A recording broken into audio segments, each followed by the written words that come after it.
Hello বন্ধুরা, আজকে আমার সঙ্গে রয়েছে আফফান। তো আজকে একটা নতুন গল্প বলতে যাচ্ছি। আমাদের গ্রামের একটি ছেলের গল্প। তার নাম ছিল হাবলু। তো হাবলুর একদিন দিদা মারা গেছে। তখনকার সময় মোবাইল ছিল না। তো হাবলুর বাবা বলছে যে তোর ফুপুকে বলে দিয়াই যে তোর দিদা মারা গেছে। তো ওই সাইকেল নিয়ে গেছে ওর ফুপুর বাড়িতে। তো ওর বাড়ি থেকে অনেকটাই যেতে হয়। এখন তো ফোন হয়ে গেছে, ফোন করে বলে দেয় সবাইকে মারা গেলে। কিন্তু তখন তো আর মোবাইল ছিল না। তো সাইকেল নিয়ে গেছে হাবলু ওর ফুপুর বাড়িতে। তো ফুপুর বাড়িতে গিয়ে দেখছে যে অনেক দারুণ দারুণ রান্না হয়েছে।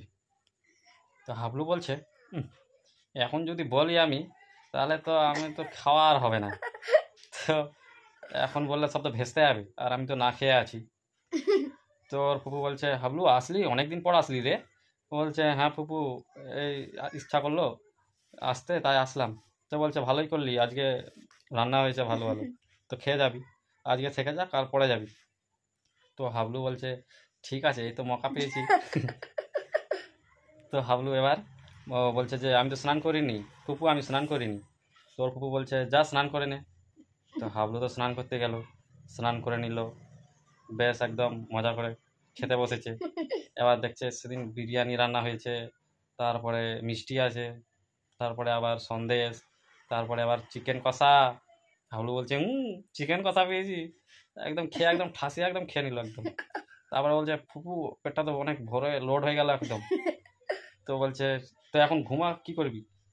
বিকালে যদি বাড়ি যাস তাহলে বিকালে যাবি। তো বলছে, ঠিক আছে, আমি ঘুমাচ্ছি। তো ওই কিন্তু একদম ঘুমাতে লেগেছে।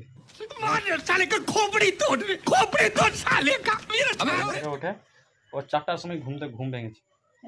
তারপরে ঘুম থেকে উঠে বলছে কি, ফুপু ফুপু, আমার দিদা মারা গেছে।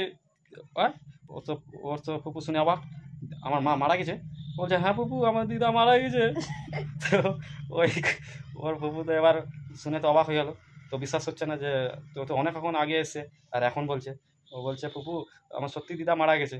তো এবার ওর ফুপু তো দৌড়াতে দৌড়াতে খাদ্যে খাদ্যে যাচ্ছে, মানে গেল হাবলুদের বাড়িতে। গিয়ে দেখছে সত্যি সত্যি ওর দিদা মারা গেছে।